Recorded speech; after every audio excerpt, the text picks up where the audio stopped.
निर्मल बहुत परेशान था। उसे समझ में नहीं आ रहा था कि वो इस परिस्थिति से कैसे निपटे।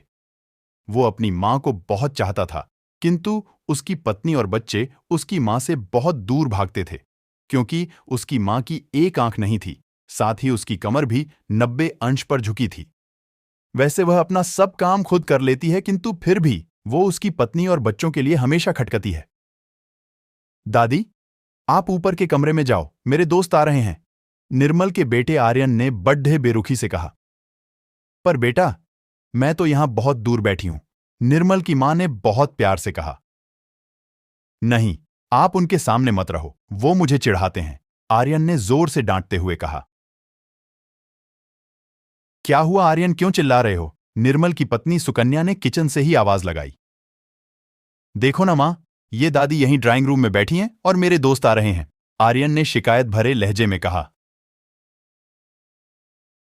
मां जी, आप ऊपर चली जाओ, क्यों हम लोगों को लजवाती हो? सुकन्या ने बेटे का पक्ष लेते हुए कहा। बेचारी सरस्वती चुपचाप उठकर जीने के सहारे ऊपर जाने लगी।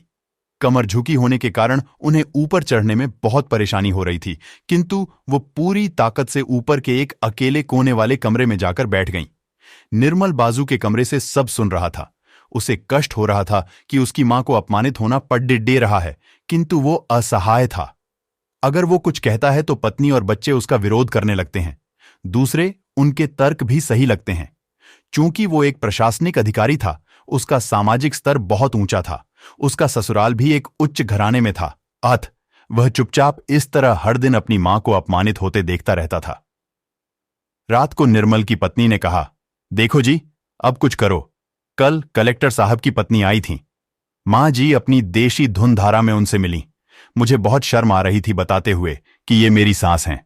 मैंने कह दिया कि दूर की रिश्तेदार हैं, इलाज कराने आई हैं। निर्मल को रोना आ गया, किंतु फिर भी वह चुप रहा। उसे समझ में नहीं आ रहा था कि वो क्या करे। अपने बेटे की मनस्थिति को सरस्वती अच्छी तरह से जानती थी और बेटे को कोई कष्ट न हो, इसलिए वो हर बात को चुपचाप सह लेती थी। निर्मल बहुत उदास रहने लगा। एक तरफ परिवार और सामाजिक स्तर पर जीने की प्रतिबद्धता थी, तो दूसरी ओर मां। आखिर मां से अपने बेटे की यह हालत नहीं देखी गई। एक दिन उसने अपने बेटे से कहा, निर्मल, बहुत दिन हो गए हैं, मैं अपने गांव जाना चाहती हूं, मुझे वहां पहुंचा दो, मेरा यहां मन नहीं लग रहा। किंतु मां, वहां तो कोई नहीं है, तुम्हारी देखभाल कौन करेगा? निर्मल ने आश्चर्य से पूछा। अरे, सब गांव वाले तो हैं, और वो तुम्हारे मामा जी तो उसी गांव में रहते हैं, और फिर हम सारी व्यवस्थाएं कराएंगे ना। सुकन्या को तो जैसे मन की मुराद मिल गई हो।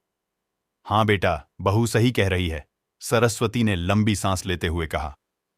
निर्मल जानता था कि गांव में मां की देखभाल करने वाला कोई नहीं है, लेकिन अपनी पत्नी की जिद के कारण वह अपनी मां को गांव छोड़ने पर विवश हो गया। मां को गांव छोड़कर आते वक्त उसे रोना आ रहा था तथा अपनी बेबसी पर गुस्सा भी आ रहा था, किंतु परिवार, पत्नी और समाज ने उसके इन मनोभावों को दबा दिया और वो सुकून सा महसूस करने लगा। कुछ दिनों के बाद उसके चाचा, जो अमेरिका में रहते थे, आने वाले थे। जब निर्मल बहुत छोटा था, उसके पिता जीवित थे, तब वो भारत आए थे और उसके बाद वो अब भारत आने वाले थे। पूरा परिवार और आस पड़ोस बहुत उत्साहित था। अमेरिका से निर्मल के चाचा आ रहे थे। रमेश ने जैसे ही घर में कदम रखा, सबने मिलकर बहुत उत्साह से उनका स्वागत किया। क्यों, निर्मल भाभी नहीं दिख रही, कहां हैं? रमेश ने उत्सुकतापूर्वक पूछा। जी, वो गांव में रहती हैं, यहां उनका मन नहीं लगा, सुकन्या ने सपाट लहजे में उत्तर दिया। रमेश ने निर्मल की ओर देखा तो निर्मल ने अपनी आंखें झुका लीं। रमेश सब समझ गए। बोले, कल हम भाभी से मिलने गांव चलेंगे सब लोग। दूसरे दिन सभी लोग गांव के घर में पहुंचे।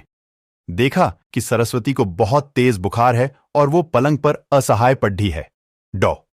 रमेश दौड़कर सरस्वती के पास गए, उनके पैर छूकर रोने लगे। सरस्वती की ये हालत उनकी कल्पना से परे थी। वाह बेटा निर्मल, तूने तो नाम उजागर कर दिया। अपनी मां की ये हालत देखकर तुझे तो शर्म भी नहीं आ रही होगी।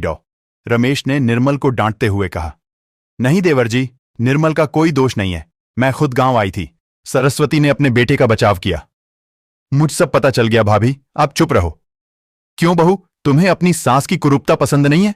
समाज में तुम्हें नीचा देखना पड़ता है ना। डॉ रमेश ने सुकन्या की ओर व्यंग्य से देखा। सुकन्या निरुत्तर होकर निर्मल को देखने लगी। आज तुम जिस सामाजिक स्तर पर हो वो इन्हीं के संघर्षों की देन है। और बेटा निर्मल, तुम्हें शायद मालूम ना हो कि बचपन में जब तुम 1 साल के थे तब छत से नीचे गिरने के कारण तुम्हारी एक आंख फूट गई थी और तुम्हारी रीढ़ की हड्डी में भी समस्या थी। तब तुम्हारी स्क्रूप माँ ने अपनी एक आंख और अपना बोन मेरो तुम्हें देकर इतना सुंदर स्वरूप दिया था। सुकन्या बेटा, इतने सालों तक संघर्ष करके बेटे को प्रशासनिक अधिकारी बनाने वाली इस संघर्षशील औरत की तुम लोगों ने यह दशा कर दी। तुम्हें ईश्वर कभी माफ नहीं करेगा। डॉ रमेश की आंखों से अश्रु जलधारा बह रही थी। अब भाभी, आप मेरे साथ अमेरिका जाएंगी, यहां इन स्वार्थी लोगों के बीच नहीं रहेंगी। डॉ रमेश ने सरस्वती से कहा। डॉ रमेश, जो उसके चाचा थे, उन्होंने जो राज बताया उसके बाद तो निर्मल को यही लग रहा था कि उससे ज्यादा पापी इंसान इस दुनिया में कोई और है ही नहीं। वह दौड़ ढता गया और मां सरस्वती के कदमों से लिपट गया। मां, मेरा अपराध अक्षम्य है। मैं जानबूझकर चुप्पी साधे रहा, आपका अपमान करवाता रहा। अब सिर्फ आप ही उस घर में मेरे साथ रहेंगी और कोई नहीं। निर्मल ने आग्नेय दृष्टि से अपनी पत्नी और बच्चों को देखा। सुकन्या को भी बहुत पश्चाताप हो रहा था, किंतु उसकी हिम्मत नहीं हो रही थी कि वो सरस्वती से आंख मिलाए। सरस्वती ने सुकन्या की मन स्थिति को समझकर उसको पुचकारते हुए अपने पास बुलाया और निर्मल को डांटते हुए कहा, खबरदार, जो मेरी बहू को मुझसे अलग करने की कोशिश की तो तुझे ही घर से बाहर निकाल दूंगी। सुकन्या और बच्चों ने सरस्वती के पैर पड़ते हुए अपने व्यवहार पर माफी मांगी और मां के हृदय ने सबको माफ कर दिया।